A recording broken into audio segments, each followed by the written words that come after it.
सुप्रभात बच्चों, कैसे हैं आप लोग।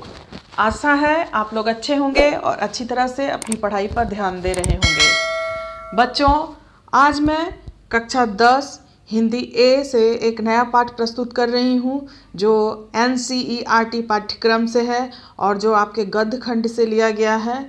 बच्चों, आज हम लोग पढ़ेंगे मानवीय करुणा की दिव्य चमक। मानवीय करुणा की दिव्य चमक के लेखक हैं सर्वेश्वर दयाल सक्सेना जी। सर्वेश्वर दयाल सक्सेना का जन्म सन 1927 ईस्वी में जिला बस्ती उत्तर प्रदेश में हुआ था। उनकी उच्च शिक्षा इलाहाबाद विश्वविद्यालय से हुई।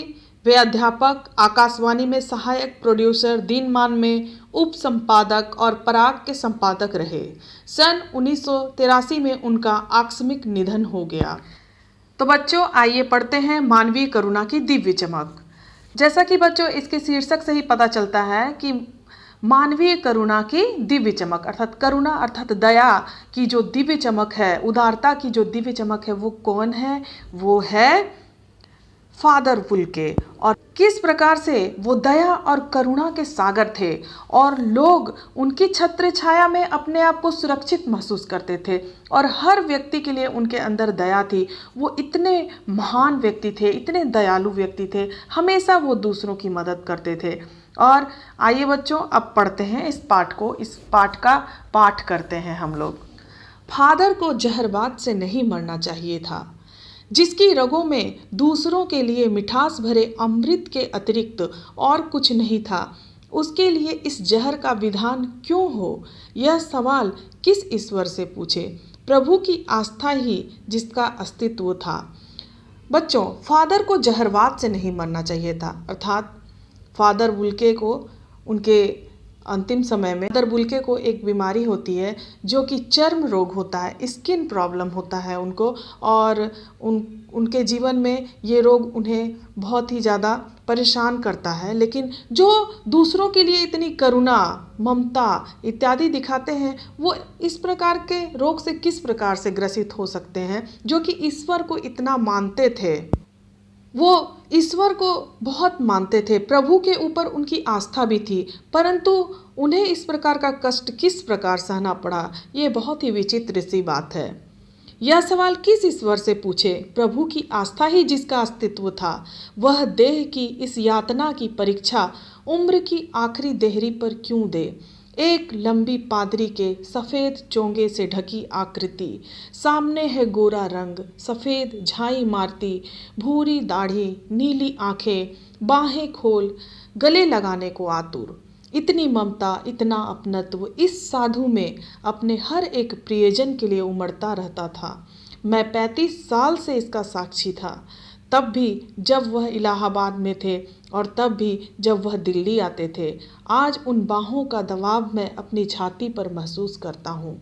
यहाँ पर लेखक कहते हैं, सर्वेश्वर दयाल सक्सेना जी कहते हैं कि जो इतनी दया, ममता, करुणा और मिठास के सागर थे, वो इस प्रकार से इस अंतिम समय में, अपने जीवन के अंतिम समय में इस प्रकार के रोग से किस प्रकार से ग्रसित हो गए, ये बहुत ही आश्चर्यजनक बात है। और उनकी रूपरेखा का वर्णन करते हैं कि किस प्रकार से वो सफ़ेद चोंगा पहनते थे, वो उनका रंग गोरा था, उनकी भूरी दाढ़ी थी, नीली नीली आंखें थी, और किस प्रकार से वो लेखक के साथ व्यवहार करते, इसका यहाँ पर वर्णन किया गया है।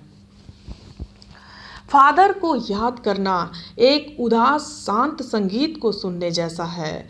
उनको देखना करुणा के निर्मल जल में स्नान करने जैसा था और उनसे बात करना कर्म के संकल्प से भरना था।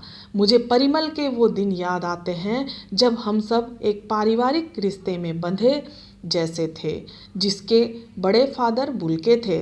हमारे हंसी मजाक में वह निर्लिप्त शामिल रहते, हमारी गोष्ठियों में वह गंभीर बहस करते थे, हमारी रचनाओं पर बेबाक राय और सुझाव देते हैं, और हमारे घरों के किसी भी उत्सव और संस्कार में वह बड़े भाई और पुरोहित जैसे खड़े हो हमें अपने आशीषों से भर देते। मुझे अपना बच्चा और फादर का उसके मुख में पहली बार अन्न डालना याद आता है, और नीली आंखों की चमक में तैरता वात्सल्य भी, जैसे किसी ऊंचाई पर देवदारू की छाया में खड़े हो। यहाँ पर बच्चों एक प्रश्न आता है कि देवदारू की छाया की तुलना किससे की गई है। तो देवदारू की छाया की तुलना फादर बुल्के से की गई है, क्योंकि जिस प्रकार से देवदारू का वृक्ष हमें छाया प्रदान करता है, ठीक उसी प्रकार से फादर बुल्के की छत्र छाया में भी सभी लोग अपने आप को सुरक्षित महसूस करते थे। इसीलिए यहाँ पर फादर बुल्के को देवदारू की छाया की तरह बताया गया है। बच्चों अब आगे पढ़ते हैं। कहाँ से शुरू करें? इलाहाबाद की सड़कों पर फादर की साइकिल चलती दिख रही है। वह हमारे पास आकर रुकती है, मुस्कुराते हुए उतरते हैं। देखिए देखिए, मैंने उसे पढ़ लिया है और मैं कहना चाहता हूँ। उनको क्रोध में कभी नहीं देखा, आवेश में देखा है और ममता तथा प्यार में लबालब छलकता महसूस किया है। अक्सर उन्हें देखकर लगता कि बेल्जियम में इंजीनियरिंग के अंतिम वर्ष में पहुंचकर उनके मन में सन्यासी बनने की इच्छा कैसे जाग गई, जबकि भरा पूरा था। 2 भाई, 1 बहन, माँ, पिता सभी थे। मैं जन्मभूमि की पूछ रहा हूँ। हाँ, आती है। बहुत सुंदर है मेरी जन्मभूमि, रैम्स चैपल।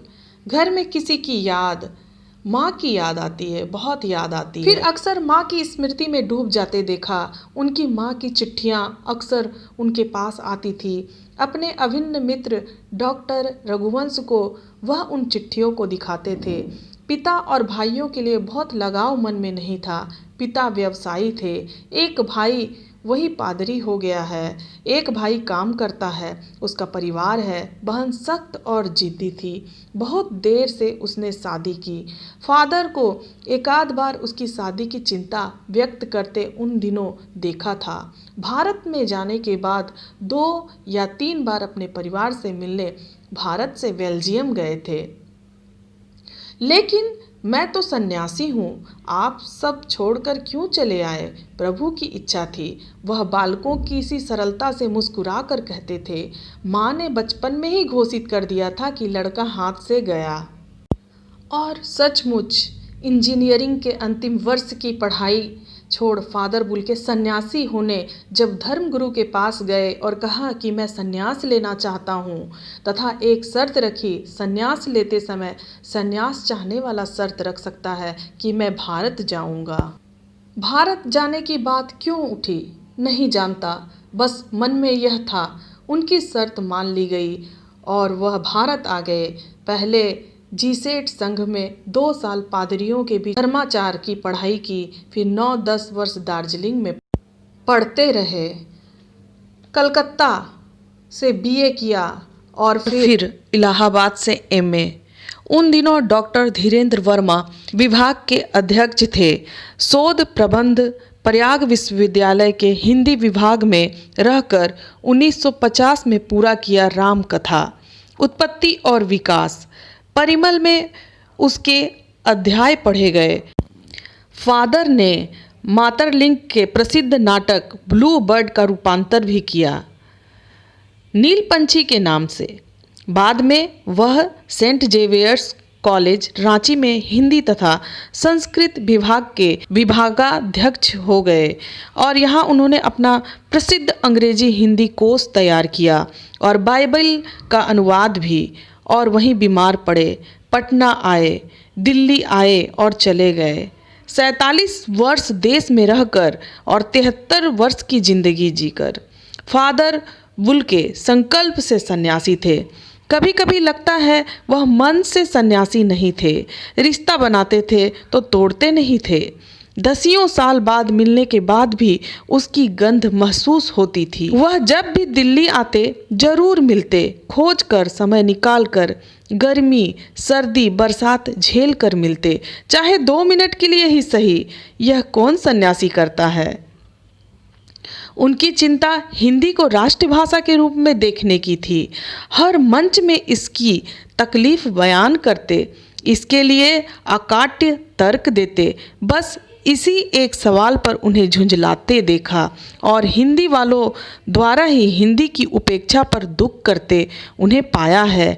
घर परिवार के बारे में निजी दुख तकलीफ के बारे में पूछना उनका स्वभाव था और बड़े से बड़े दुख में उनके मुख से संतावना के जादू भरे 2 शब्द सुनना एक ऐसी रोशनी से भर देता था जो किसी गहरी तपस्या से जन्मती है। हर मौत दिखाती है जीवन को नई राह। मुझे अपनी पत्नी और पुत्र की मृत्यु याद आ रही है और फादर के शब्दों से झरती विरल शांति भी। आज वह नहीं है, दिल्ली में बीमार रहे और पता नहीं चला। बाहें खोलकर इस बार उन्होंने गले नहीं लगाया।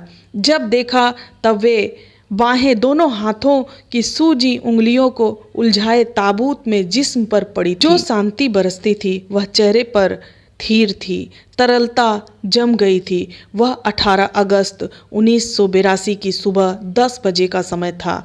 दिल्ली में कश्मीरी गेट के निकलसन कब्रगाह में उनका ताबूत एक छोटी सी नीली गाड़ी में से उतारा गया।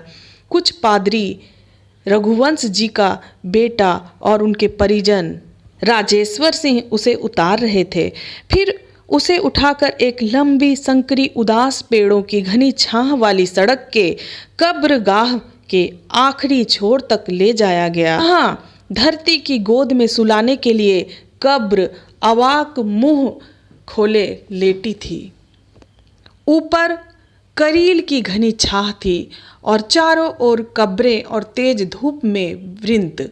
जैनेन्द्र कुमार, विजयेंद्र स्नातक, अजीत कुमार, डॉक्टर निर्मला जैन और मसीही समुदाय के लोग, पादरीगण, उनके बीच में गैरिक वसन पहने इलाहाबाद के प्रसिद्ध विज्ञान शिक्षक डॉक्टर सत्यप्रकाश और डॉक्टर रघुवंश भी, जो अकेले उस संकरी सड़क की ठंडी उदासी में बहुत पहले से खामोश दुख की किन्हीं अपरिचित आहटों से दबे हुए थे, सिमट आए थे कब्र के चारों तरफ। फादर की देह पहले कब्र के ऊपर लिटाई गई।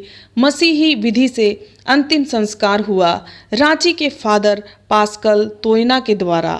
उन्होंने हिंदी में मसीही विधि से प्रार्थना की। फिर सेंट जेवियर्स के रेक्टर फादर पास्कल ने उनके जीवन और कर्म पर श्रद्धांजलि अर्पित करते हुए कहा, फादर बुल के धरती में जा रहे हैं, इस धरती में ऐसे रत्न और पैदा हों। डॉक्टर सत्यप्रकाश ने भी अपनी श्रद्धांजलि में उनके अनुकरणीय जीवन को नमन किया। फिर देह कब्र में उतार दी गई। मैं नहीं जानता इस सन्यासी ने कभी सोचा था या नहीं उसकी मृत्यु पर कोई रोएगा, लेकिन उस क्षण रोने वालों की कमी नहीं थी। नम आँखों को गिनना सियाही फैलाना है।